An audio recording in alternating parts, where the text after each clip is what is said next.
Hello दोस्तों, मैं हूं नीरज और आप देख रहे हैं स्टडी कॉमर्स। और आज हम इस वीडियो में यूपी, टीजीटी, पीजीटी कॉमर्स से रिलेटेड कुछ इंपॉर्टेंट क्वेश्चन डिस्कस करने वाले हैं रिगार्डिंग दी सब्जेक्ट अकाउंटिंग। ये है पार्ट 1। आप हमारे लेक्चर की पीडीएफ भी डाउनलोड कर सकते हैं। सिर्फ आपको टेलीग्राम ज्वाइन करना है।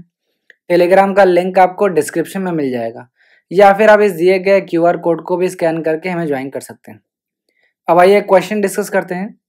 फर्स्ट क्वेश्चन कह रहा है अकाउंटिंग स्टैंडर्ड 20 रिलेट्स टू। आपको बताना है कि अकाउंटिंग स्टैंडर्ड 20 किससे संबंधित है। एक बार ऑप्शंस देख लेते हैं। क्या ये लीजेस होगा, क्या ये कैश फ्लो स्टेटमेंट होगा, क्या ये वैल्यूएशन ऑफ इन्वेंट्रीज होगा, या फिर ये अर्निंग पर शेयर होगा, जिसे हम शॉर्ट में EPS कहते हैं। एक बार समझ लो कि अकाउंटिंग स्टैंडर्ड्स होते क्या। तो बेसिकली अकाउंटिंग स्टैंडर्ड्स क्या हैं? अकाउंटिंग पॉलिसीज या एक ब्रॉड गाइडलाइन है जो हमें ये बताता है कि हमें अकाउंटिंग किस तरीके से करनी है। मैं यहाँ पे आप सभी के लिए लिख दे रहा हूँ। बेसिकली अकाउंटिंग स्टैंडर्ड्स क्या हैं? अकाउंटिंग पॉलिसीज हैं, या आप इसे कह सकते हो कि एक ब्रॉड गाइडलाइन है। एक ब्रॉड गाइडलाइंस है जिसे हमें फॉलो करना होता है। अगर मैं इंडिया की बात करूं तो इंडिया में एक इंस्टीट्यूट्स है जिसका नाम है the institutes of chartered accountant of India, जिसने एक अलग से बोर्ड बना रखा है ताकि हम अकाउंटिंग स्टैंडर्ड को फॉर्मुलेट कर सकें। Institutes of chartered accountant of India. तो institutes of chartered accountant of India ने एक अलग से बोर्ड बना रखा है जिसका नाम है ASB, अकाउंटिंग स्टैंडर्ड बोर्ड, जो कि बनाया गया था अप्रैल 21, 1977 में। ये डेट याद रखना, कई बार एग्जाम में आपसे पूछा जा सकता है। और ये अकाउंटिंग स्टैंडर्ड बोर्ड का मेन ऑब्जेक्टिव क्या था, क्या पर्पस था इसका बनाने का? तो ये अकाउंटिंग स्टैंडर्ड बोर्ड जो है वो अकाउंटिंग स्टैंडर्ड को फॉर्मुलेट करने का काम करती है। अब अलग अलग अकाउंटिंग स्टैंडर्ड्स दिए गए हैं। टोटल 32 अकाउंटिंग स्टैंडर्ड्स हैं। ये चेंज होते रहते हैं, लेकिन 31 ही रेलिवेंट है, एक्टिव है इस समय।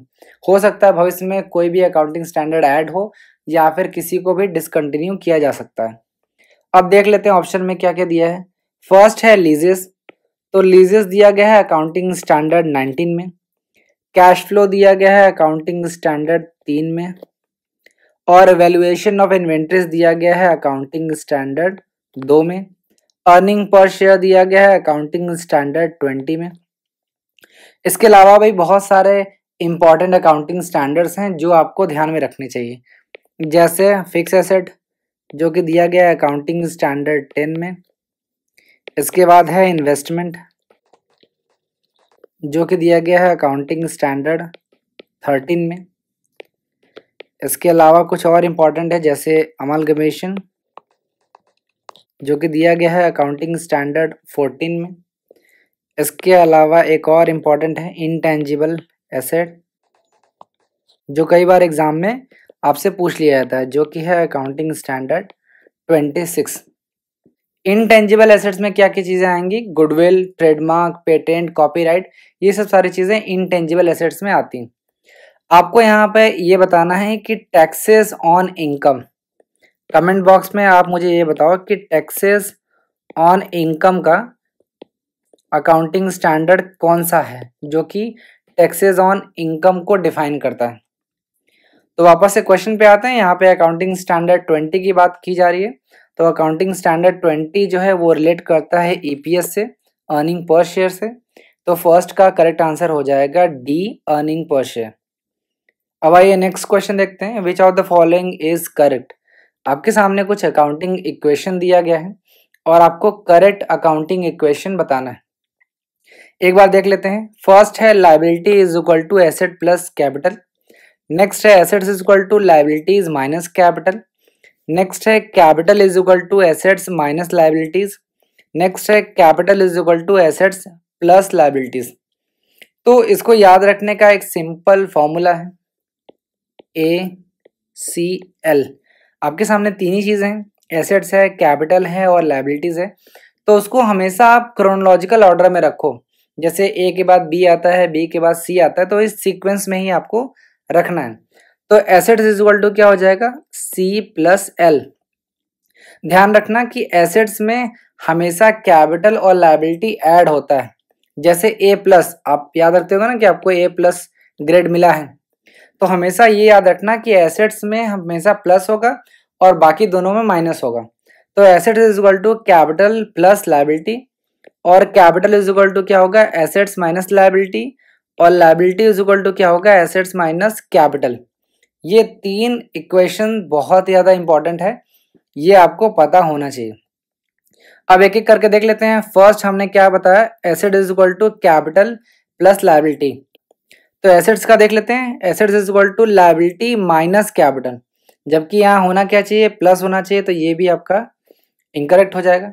नेक्स्ट देख लेते हैं, capital is equal to asset minus liability.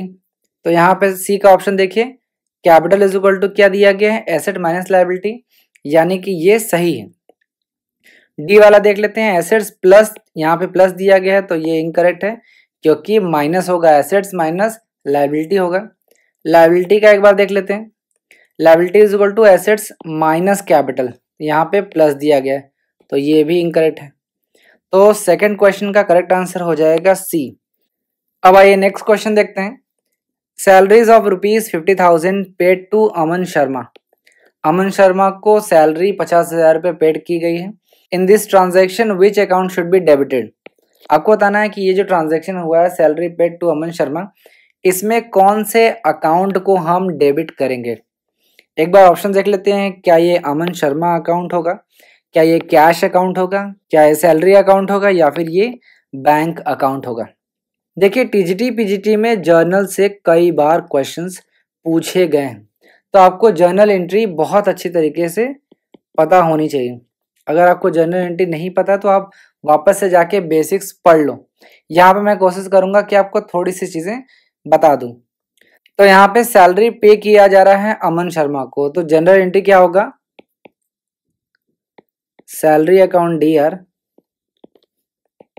To cash account. यहाँ ध्यान रखना कि आपको एज अ फर्म ये चीज़ सोचना है कि अगर सपोज कर लो कि आप एक फर्म के मालिक हो और आपने अपने एम्प्लॉय अमन शर्मा को सैलरी पे किया है, तो सैलरी क्या है आपके लिए, सैलरी आपके लिए एक्सपेंसेस है, यानी फर्म के पॉइंट ऑफ व्यू से देखा जाए तो सैलरी एक एक्सपेंसेस है। और सैलरी अकाउंट क्या है, सैलरी अकाउंट आपका नॉमिनल अकाउंट है, ठीक है। कैश की बात करते हैं तो कैश अकाउंट क्या है, ये आपका रियल अकाउंट है, क्योंकि कैश आपका क्या है, रियल एसेट है। तो यहाँ पे आपको ध्यान रखना है कि नॉमिनल अकाउंट क्या कहता है और रियल अकाउंट का गोल्डन रूल क्या है। नॉमिनल अकाउंट का गोल्डन रूल क्या बोलता है, debit all expenses and losses and credit all incomes and gains, ठीक है। तो सैलरी क्या है, एक्सपेंसेस है, तो हम क्या करेंगे, डेबिट करेंगे सारे एक्सपेंसेस को। तो डेबिट ऑल एक्सपेंसेस, तो यहाँ पे सैलरी को हमने डेबिट कर दिया। रियल अकाउंट का क्या गोल्डन रूल है, वो भी लिख लेते हैं, debit what comes in, credit what goes out. तो हमने क्रेडिट क्या किया है, कैश अकाउंट को किया है, क्योंकि क्रेडिट क्या होगा, जो हमारे बिजनेस से बाहर जा रहा है, कैश हमारे बिजनेस से बाहर जा रहा है तो हम उसे क्रेडिट कर देंगे। तो यहाँ पे salary account DR to cash account, ये आपका जर्नल एंट्री हो गया। नरेशन में आप क्या लिखेंगे, बीइंग सैलरी पेड टू अमन शर्मा। यहाँ पे ध्यान रखना कि जैसे इस तरीके के क्वेश्चन पूछा जाता है कि which account should be debited, which account should be credited, तो सबसे पहले आपको जर्नल एंट्री उसकी कर लेनी है। तो यहाँ पे आप देख रहे हो कि सैलरी अकाउंट को हम डेबिट कर रहे हैं, तो करेक्ट आंसर हो जाएगा सी। यहाँ पे ध्यान रखना कि अमन शर्मा जो है वो एक नेचुरल पर्सनल अकाउंट है, तो इसके आगे अकाउंट नहीं लगेगा, सिर्फ अमन शर्मा होगा।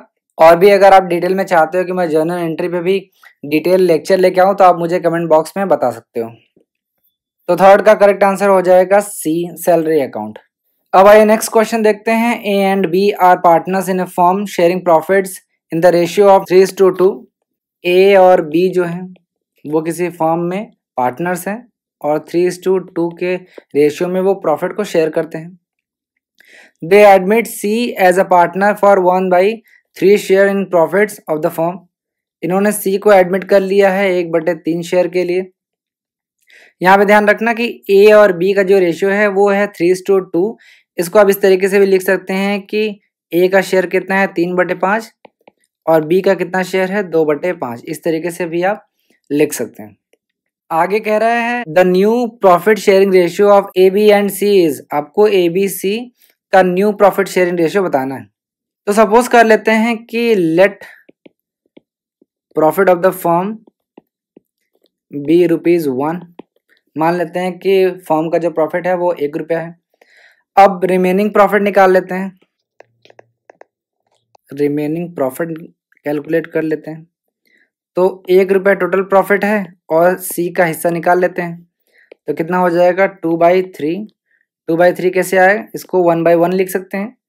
एलसीएम ले सकते हैं 3। तो 1 3 जा 3, 3 1 जा 3। उसके बाद 3 1 जा 3, 1 में 1 का मल्टीप्लाई करेंगे तो 1 आ जाएगा। तो कितना हो जाएगा 3 में से 1 गया तो 2/3। ठीक है, इस तरीके से आप 2/3 ये रिमेनिंग प्रॉफिट है। अब इसी में से हम ए और बी को शेयर कर देंगे। तो अब ए का न्यू शेयर्स देख लेते हैं कितना होगा। ए कितना था उसके पास 3/5 पहले था। रिमेनिंग प्रॉफिट हमारे पास कितना बचा है 2/3। मल्टीप्लाई कर देंगे तो 3 दूना 6, 5 3 15। बी का न्यू शेयर देख लेते हैं। बी का कितना हिस्सा है 2/5 और रिमेनिंग कितना है 2/3। तो 2 दूना 4, 5 3 15। सी का निकाल लेते हैं शेयर। 1/3 इसके पास पहले था। एलसीएम ले लेते हैं। तीनों का एलसीएम कितना आ जाएगा 15। 6:4:2। दो तरीके से इसको कर सकते हैं। पहला तो ये कि 6 4 10 और अपॉन में कितना है 15 है, यानी 5 रिमेनिंग है। तो आप इस तरीके से 5 भी कर सकते हो, या फिर हम इसको इस तरीके से कर सकते हैं कि हमें डिनोमिनेटर बराबर करना है तो मल्टीप्लाई कर देंगे। तो अगर हम 5 से मल्टीप्लाई कर दें तो बराबर हो जाएगा। तो 5 से ऊपर से भी कर देंगे, 5 से नीचे भी कर देंगे। तो 5 से कम 5 हो जाएगा और बटे में कितना होगा 5 3 15। तो ये 15 आ जाएगा। तो जो न्यू प्रॉफिट शेयरिंग रेशियो है एनपीआर हो जाएगा, वो हो जाएगा 6:4:5। ये आपका न्यू प्रॉफिट शेयरिंग रेशियो हो जाएगा ऑफ ए बी एंड सी। तो यहाँ पे फोर्थ का करेक्ट आंसर हो जाएगा बी 6:4:5। अब आइए नेक्स्ट क्वेश्चन देखते हैं। Which among the following is are example of economic activity. आपको बताना है कि दिए गए ऑप्शन में से कौन सा इकोनॉमिक एक्टिविटी का एग्जाम्पल है। एक बार ऑप्शन देख लेते हैं। Business, service, charity, profession. Option देख लेते हैं। क्या ये 1 3 एंड 4 सही होगा, क्या ये 2 3 एंड 4 सही होगा, क्या ये 1 एंड 4 सही होगा, या फिर 1 2 एंड 4 सही होगा। तो सबसे पहले जान लेते हैं कि इकोनॉमिक एक्टिविटी का क्या मतलब है। इकोनॉमिक एक्टिविटी वो एक्टिविटी होती है जो कि हम पैसे कमाने के लिए करते हैं। कोई भी एक्टिविटी जब हम पैसे कमाने के लिए करते हैं, टू अर्न मनी, तो उस एक्टिविटी को हम इकोनॉमिक एक्टिविटी कहते हैं। फॉर एग्जाम्पल, अगर एक टीचर किसी कॉलेज में पढ़ा रहा है तो वो एक इकोनॉमिक एक्टिविटी है, क्योंकि कहीं ना कहीं उसे सैलरी मिल रही है, वो काम करने के लिए जा रहा है, पैसे कमाने के लिए जा रहा है। इसी तरीके से अगर कोई डॉक्टर है, वो भी अपनी सर्विस दे रहा है, तो वो भी एक इकोनॉमिक एक्टिविटी है। नॉन इकोनॉमिक एक्टिविटी क्या है, जो कि out of love and affection होता है। जैसे आपकी माँ आपके लिए डेली खाना बनाती होंगी, या आप अपने पेरेंट्स के लिए या अपने फ्रेंड्स के लिए कुछ पकाते होगे खाना पीना, या चाय बनाते होगे, तो वो एक नॉन इकोनॉमिक एक्टिविटी है। वो आप पैसे कमाने के लिए नहीं कर रहे हो। यहाँ पे ध्यान रखना कि अगर वही काम अगर आप पैसे कमाने के लिए कर रहे हो, फॉर एग्जाम्पल अगर कोई रोड पे या कहीं पे भी चाय बना के बेच रहा है और वो पैसे कमाने के लिए वो कर रहा है, तो वो एक इकोनॉमिक एक्टिविटी का एग्जाम्पल हो जाएगा। तो एक बार ऑप्शन देख लेते हैं। बिजनेस, आप सभी जानते हैं कि बिजनेस पैसे कमाने के लिए होता है, तो वो एक इकोनॉमिक एक्टिविटी है। नेक्स्ट है सर्विस। आप रेस्टोरेंट में जाते हो, आप बार्बर के पास जाते हो, तो वहाँ पे आप सर्विस लेते हो, तो वो भी पैसे कमाने के लिए ही किया जाता है। तो ये भी एग्जाम्पल है इकोनॉमिक एक्टिविटी का। नेक्स्ट है प्रोफेशन। सीए हो गए, टीचर हो गए, ये क्या प्रोफेशन में है, तो वो पैसे कमाने के लिए ही करते हैं, तो प्रोफेशन भी इकोनॉमिक एक्टिविटी का एग्जाम्पल हो जाएगा। नेक्स्ट है चैरिटी। चैरिटी आप पैसे कमाने के लिए नहीं करते हो, तो चैरिटी को हम नॉन इकोनॉमिक एक्टिविटी के कैटेगरी में रखते हैं। तो जिस भी ऑप्शन में 3 है उसको आप एलिमिनेट कर सकते हो। तो फर्स्ट, सेकेंड एंड फोर्थ जो है वो आपका इकोनॉमिक एक्टिविटी का एग्जाम्पल हो जाएगा। तो फिफ्थ का करेक्ट आंसर हो जाएगा डी। अब आइए नेक्स्ट क्वेश्चन देखते हैं। असेसमेंट ईयर एंड्स विद, आपको बताना है कि असेसमेंट ईयर कब खत्म होता है। 31 दिसंबर, 30 अप्रैल, 30 जून या फिर 31 मार्च। देखिए असेसमेंट ईयर जो होता है वो स्टार्ट होता है 1 अप्रैल से हर साल और एंड्स होता है 31 मार्च। असेसमेंट ईयर एंड्स होता है 31, तो 6 का करेक्ट आंसर हो जाएगा डी, 31 मार्च। अब आइए नेक्स्ट क्वेश्चन देखते हैं। Which of the following statement is are false. आपको फॉल्स स्टेटमेंट आइडेंटिफाई करना है। स्टेटमेंट मैं आप सबके लिए पढ़ दे रहा हूँ। Building account is a nominal account, outstanding rent account is a non personal account, every debit has a corresponding credit. Next है इनकम्स आर डेबिटेड। एक बार ऑप्शन देख लेते हैं। 1, 2 and 3 only, 2 and 4 only, 3 only या फिर 1, 2 एंड 4 ओनली। एक बार सारे स्टेटमेंट को इवेलुएट कर लेते हैं। फर्स्ट है building account is a nominal account. Building एक फर्म के लिए क्या है? एक बिल्डिंग फर्म के लिए रियल एसेट है, ये बात आप सभी जानते हैं। तो बिल्डिंग आपका नॉमिनल अकाउंट नहीं होगा बल्कि ये होगा रियल अकाउंट। तो ये स्टेटमेंट जो है वो इनकरेक्ट है। नेक्स्ट है outstanding rent account is a non personal account. देखिए अगर रेंट होता तो बात अलग थी, वो नॉमिनल अकाउंट में चला जाता, लेकिन आउटस्टैंडिंग हो चाहे प्रीपेड लगा हो वो सारी चीज़ें पर्सनल होता है, क्योंकि आउटस्टैंडिंग का क्या मतलब है कि ड्यू हो गया है बट पे नहीं हुआ है अभी तक। तो अगर किसी भी अकाउंट से पहले आउटस्टैंडिंग लगा है या प्रीपेड लगा है तो वो पर्सनल अकाउंट की कैटेगरी में आता है, नॉन पर्सनल अकाउंट की कैटेगरी में नहीं आता। तो इस तरीके से सेकेंड स्टेटमेंट भी इनकरेक्ट हो जाएगा। नेक्स्ट है every debit has a corresponding credit. ये बिल्कुल सही है क्योंकि हमने डबल इंटरेस्ट सिस्टम पढ़ा है। नेक्स्ट देखते हैं इनकम्स आर डेबिटेड, ये भी गलत है। आपने कोई भी अकाउंट बनाया होगा तो उसमें ये चीज़ें देखी होंगी। ये आपका क्रेडिट साइड है, ये आपका डेबिट साइड है। कोई भी एक्सपेंसेस होता है वो आप डेबिट साइड में दिखाते हो, कोई भी इनकम होता है वो आप क्रेडिट साइड दिखाते हो, ना कि डेबिट साइड। तो फोर्थ स्टेटमेंट भी इनकरेक्ट हो जाएगा। आपसे पूछा है कौन कौन सा स्टेटमेंट इनकरेक्ट है, तो 1 इनकरेक्ट है, सेकेंड इनकरेक्ट है और फोर्थ, यानी 1, 2 एंड फोर्थ आपका करेक्ट आंसर हो जाएगा। तो सेवेंथ का करेक्ट आंसर हो जाएगा डी। अब आइए नेक्स्ट क्वेश्चन देखते हैं। Which one of the following statement is not true. Not true का क्या मतलब है? फॉल्स। फिर से आपको फॉल्स स्टेटमेंट बताना है। सारे स्टेटमेंट को देख लेते हैं एक बार। Book keeping is an art as well as science of recording business transactions. Book keeping work is performed by junior staff. Next है transaction are related to an individual, firm, company, corporation, institutions and association of person, जिसको हम AOP कहते हैं। Next है the job of book keeper is analytical in nature. एक बार सारे statement को इवेलुएट कर लेते हैं। फर्स्ट स्टेटमेंट कह रहा है कि बुक कीपिंग आर्ट भी है और साइंस भी है, तो ये स्टेटमेंट बिल्कुल सही है, क्योंकि आर्ट का क्या मतलब है कि किसी चीज़ को करने की कला, आपको एक टेक्निक पता होनी चाहिए। तो बुक कीपिंग करने की भी एक कला होती है, आर्ट होती है।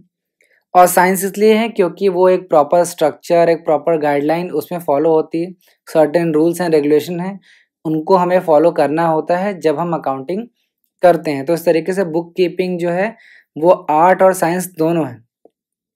नेक्स्ट देखते हैं book keeping work is performed by junior staff. ये भी स्टेटमेंट सही है। जब बुक कीपिंग होती है तो वो जूनियर स्टाफ द्वारा किया जाता है, लेकिन जब अकाउंटिंग होता है तो वो आपके सीनियर स्टाफ करते हैं। ये चीज़ें आप नोट भी कर सकते हैं।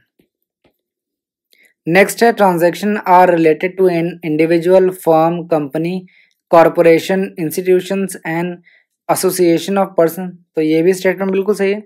ट्रांजैक्शन किसी भी इंडिविजुअल से रिलेटेड हो सकता है, फर्म से रिलेटेड हो सकता है, कंपनी से रिलेटेड हो सकता है, या फिर एसोसिएशन ऑफ पर्सन से भी रिलेटेड हो सकता है। इसमें कोई भी प्रॉब्लम वाली बात नहीं है। लास्ट स्टेटमेंट कह रहा है the job of a book keeper is analytical in nature. ये स्टेटमेंट इनकरेक्ट है। क्यों इनकरेक्ट है? क्योंकि जो भी बुक कीपर होता है उसका जो काम होता है वो होता है रूटीन नेचर का और clerical in nature. Clerical nature का होता है और रूटीन, एक ही तरीके का काम रोज होता है, कोई एनालिटिकल इसमें काम नहीं होता। हाँ, आप ये कह सकते हैं कि जो भी अकाउंटेंट होते हैं उनका जो वर्क का नेचर होता है या जॉब का जो नेचर होता है वो एनालिटिकल होता है। तो ध्यान रखिएगा कि जो बुक कीपर है उसका जो जॉब होता है उसका नेचर क्या होता है? रूटीन नेचर का होता है, यानी वो डेली बेसिस पे किया जाता है। और क्लरिकल होता है, सिर्फ एक तरीके का काम होता है, सिर्फ सारे ट्रांजेक्शन को रिकॉर्ड करना होता है। और नेक्स्ट है अकाउंटेंट का जो जॉब होता है वो एनालिटिकल होता है, उसका जो जॉब होता है उसका नेचर एनालिटिकल होता है। ये बहुत इंपॉर्टेंट स्टेटमेंट है, ध्यान रखना। तो यहाँ पे फॉल्स स्टेटमेंट पूछ रहा है तो करेक्ट आंसर हो जाएगा डी। अब आइए नेक्स्ट क्वेश्चन देखते हैं। Which of the following equation is not true. आपके सामने 4 इक्वेशन दिया गया है और आपसे कह रहा है कि कौन सा इसमें से नॉट ट्रू है, यानी कि आपको फॉल्स इक्वेशन बताना है। एक बार इक्वेशन देख लेते हैं। फर्स्ट है purchase plus opening stock minus cost of goods sold is equal to closing stock. Cost of goods sold को हम इस तरीके से भी लिख सकते हैं। नेक्स्ट है opening stock plus purchase minus closing stock is equal to cost of goods sold. Next है closing stock plus cost of goods sold minus purchase is equal to opening stock. Next है cost of goods sold minus closing stock minus purchase is equal to opening stock. अब यहाँ पे 4 item दिया गया है, opening stock, purchase, cost of goods sold और closing stock. कई बार exam में आपको ये लगता होगा कि ये कैसे याद होगा, हो सकता है कि प्लस माइनस हम भूल जाएं। तो आपको याद करने की बिल्कुल भी ज़रूरत नहीं है। जो भी आइटम जहाँ लिखा रहता है सिर्फ उसको आप प्लॉट कर दो और आप कोई भी इक्वेशन बना सकते हो। जैसे ये देखिए, पर्टिकुलर हो गया, अमाउंट हो गया, पर्टिकुलर अमाउंट, ये आपने हमेशा बनाया है। ओपनिंग स्टॉक आप क्या करते हो? डेबिट साइड में रखते हो। उसके बाद परचेज होता है। ये चारों आइटम में से मैं आपको बता रहा हूँ। कॉस्ट ऑफ गुड्स सोल्ड यहाँ रख दो और क्लोजिंग स्टॉक रख दो। अब आपसे जो भी इक्वेशन पूछे वो आप कर सकते हो। एक एक करके मैं आपको बता देता हूँ। जैसे फर्स्ट में लिखा है क्लोजिंग स्टॉक का इक्वेशन हमें बनाना है। तो क्लोजिंग स्टॉक का क्या मतलब है कि हमें ये नहीं दिया गया होगा और बाकी एलिमेंट दिया गया होगा। तो हम क्या करेंगे, डेबिट साइड का जो भी आइटम है उसको ऐड कर लेंगे। यहाँ ध्यान रखना, ये डेबिट साइड है, ये क्रेडिट साइड है। तो सारे डेबिट आइटम जो हैं, डेबिट साइड के जो आइटम है उसको ऐड कर लेंगे और क्रेडिट साइड का जो आइटम होगा उसको उसमें से माइनस कर देंगे, तो हमें बैलेंसिंग फिगर मिल जाएगा क्लोजिंग स्टॉक का। तो फॉर्मूला एक बार लिख लेते हैं। Closing stock is equal to opening stock plus purchase minus cost of goods sold. इस तरीके से हमने बना लिया है। देखिए, यहाँ पे रटने की कोई ज़रूरत नहीं है, सिर्फ आप अगर ये चीज़ें समझ लेते हो तो आप आसानी से कर सकते हो। अब जो हमने बनाया है और जो ऑप्शन में दिया गया है उसको एक बार मैच करा लेते हैं। Closing stock is equal to क्या है? Opening stock plus purchase. यहाँ पे देखिए परचेज प्लस ओपनिंग स्टॉक दिया है, आगे पीछे हम कर सकते हैं, कोई भी प्रॉब्लम नहीं। Minus cost of goods sold, minus cost of goods sold दिया है, यानी कि पहला स्टेटमेंट आपका सही है। नेक्स्ट क्या पूछा है? Cost of goods sold. तो इक्वेशन बना लेते हैं। कॉस्ट ऑफ गुड्स सोल्ड कैसे निकालेंगे? कॉस्ट ऑफ गुड्स सोल्ड में क्या है ये आपको नहीं पता और ये पता है, तो हम क्या करेंगे, ओपनिंग स्टॉक प्लस परचेज को ऐड कर देंगे और क्लोजिंग स्टॉक को माइनस कर देंगे, तो हमारा कॉस्ट ऑफ गुड्स सोल्ड निकल आएगा। एक बार लिख लेते हैं। Opening stock plus purchase minus closing stock. अब वापस से चेक कर लेते हैं। Opening stock plus purchase, opening stock plus purchase minus closing stock, minus closing stock. तो यानी ये भी जो इक्वेशन है वो बिल्कुल सही दिया गया। थर्ड देख लेते हैं। ओपनिंग स्टॉक निकालना है। ओपनिंग स्टॉक कैसे निकालेंगे ये आपको नहीं पता है, बाकी चीज़ें आपको पता है। तो हम क्रेडिट साइड में जो भी आइटम है उसको ऐड कर लेंगे और डेबिट साइड में परचेज को माइनस कर देंगे, तो हमें ओपनिंग स्टॉक पता चल जाएगा। तो एक बार निकाल के देख लेते हैं। ओपनिंग स्टॉक क्या होगा, is equal to cost of goods sold plus closing stock minus purchase. उम्मीद है आपको अभी तक सारी चीजें समझ में आ रही होगी, कोई प्रॉब्लम नहीं होगा। तो एक बार वापस एक टॉस चेक कर लेते हैं। Closing stock plus cost of goods sold, closing stock plus cost of goods sold minus purchase. ठीक है, यानी कि ये भी इक्वेशन सही है, यानी लास्ट वाला जो इक्वेशन होगा वो इनकरेक्ट होगा। देख लेते हैं। यहाँ पे देखो closing stock plus cost of goods sold में प्लस है और यहाँ पे माइनस है, यही इनकरेक्ट है। तो फॉर्मूला को रटो मत, समझो कि कैसे बनता है। कई बार आपने बैलेंसिंग फिगर लिखा होगा कैरी डाउन, तो इसी तरीके से आपको करना है, कुछ भी रटना नहीं है, समझ लो, आप आसानी से सारी चीजें कर सकते हो। तो 9th का करेक्ट आंसर हो जाएगा डी। अब आइए आज का लास्ट क्वेश्चन देखते हैं। Which is the last step of accounting as a process of information. आपको अकाउंटिंग प्रोसेस का जो लास्ट स्टेप है वो बताना है। सारे ऑप्शंस को एक बार मैं पढ़ देता हूँ।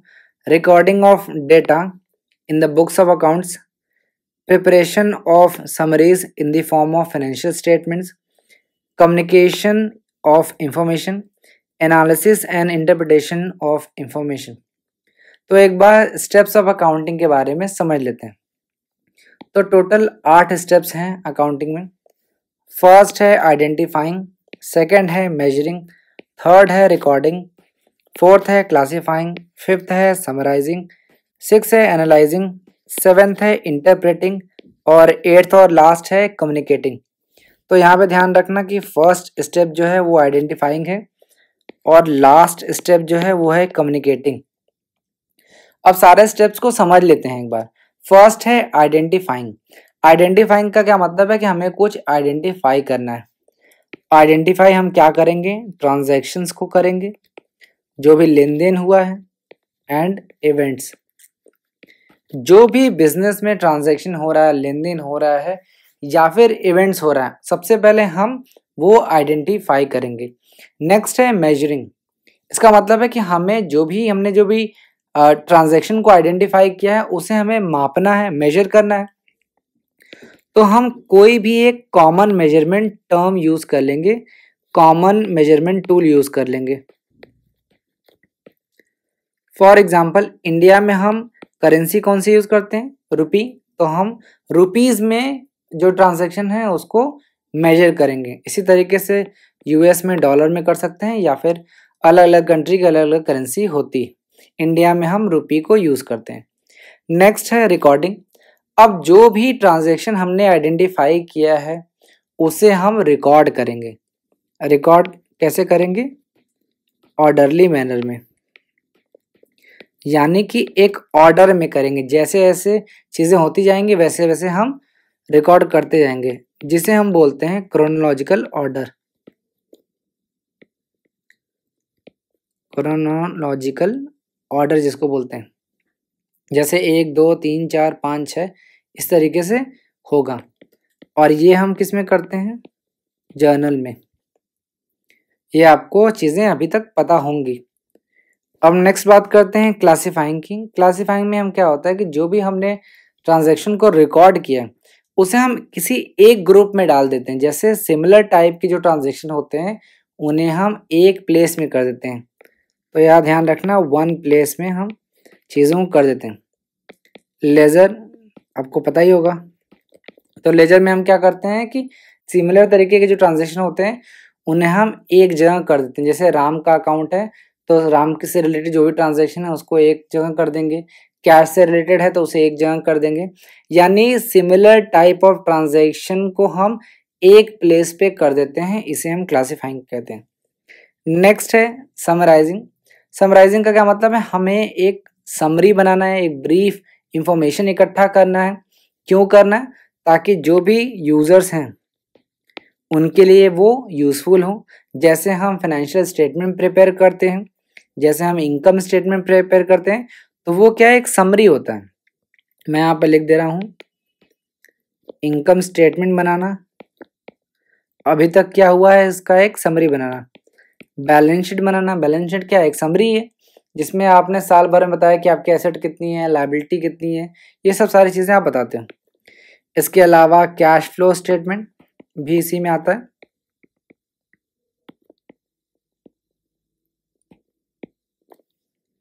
नेक्स्ट है एनालाइजिंग। एनालाइजिंग का क्या मतलब है, हम एनालाइज कर रहे हैं, यानी कि कुछ अलग अलग जो भी आइटम है, वेरियस आइटम्स के बीच में हम रिलेशनशिप स्टेब्लिश करना चाहते हैं।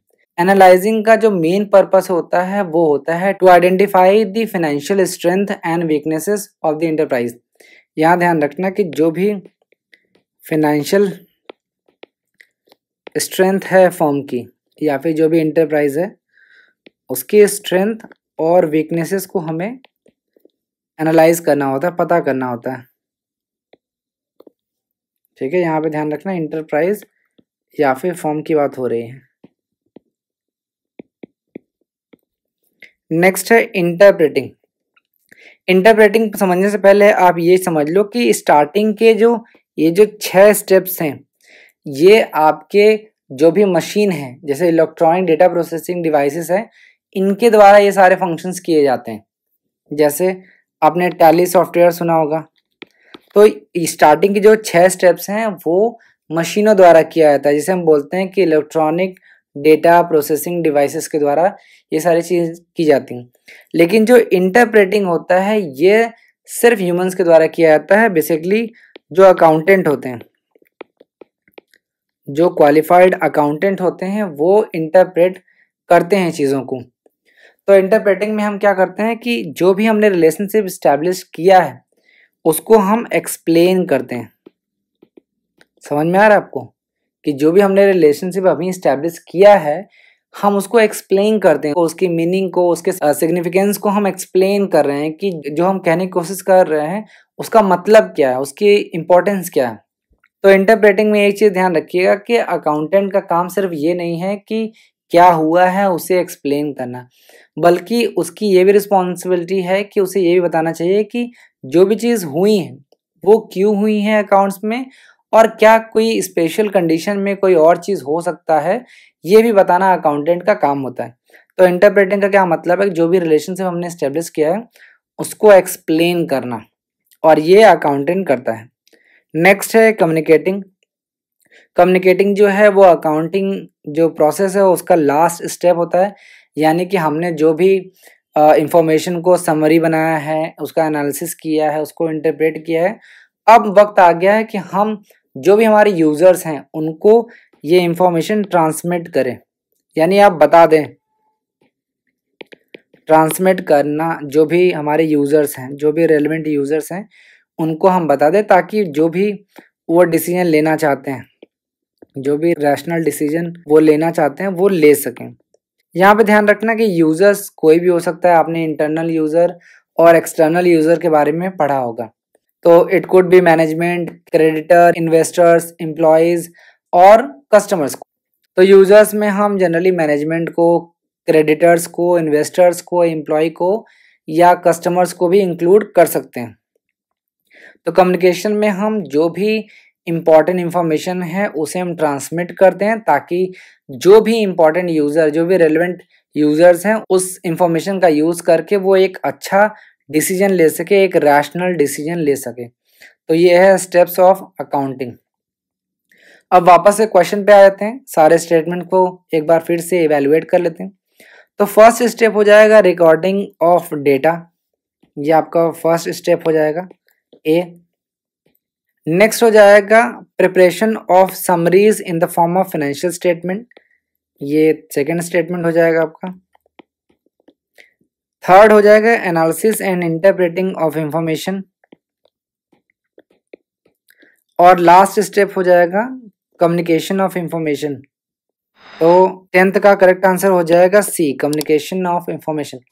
एक चीज़ ध्यान रखना कि यहाँ पे तो मैंने आपसे लास्ट स्टेप पूछ लिया है, कभी भी हो सकता है कि आपको एक सीक्वेंस पूछ लिया जाए एग्जाम में, जैसे मैंने यहाँ पे आपको बताया है कि सबसे पहले ए होगा, बी होगा, डी होगा, फिर सी होगा। तो कभी भी क्वेश्चन को टफ बनाने के लिए आपसे सीक्वेंस पूछा जा सकता है, तो आपको सीक्वेंस भी पता होना चाहिए। सिर्फ आपको ये नहीं पता होना चाहिए कि अकाउंटिंग का फर्स्ट स्टेप क्या है, लास्ट स्टेप क्या है, क्योंकि कल को आप भी टीचर बनोगे तो आपको पढ़ाना तो पड़ेगा ही, तो आपको चीज़ें अच्छी से पता होना चाहिए। तो 10th का करेक्ट आंसर है सी। तो ये था आज का लेक्चर। अगर आपको अभी भी कोई डाउट है तो आप हमारे इंस्टाग्राम हैंडल पे पूछ सकते हैं। हमारी आईडी है स्टडी कॉमर्स ऑफिशियल। अगर आपको कोई भी डाउट है तो आप यहाँ पूछ सकते हैं। अगर आपकी कोई सजेशन हो तो भी आप कमेंट बॉक्स में बता सकते हैं। कोई भी फीडबैक हो या फिर कुछ पूछना चाहते हो तो आप कमेंट बॉक्स में बता सकते हैं। उम्मीद है आपको ये वीडियो पसंद आया होगा। Thank you.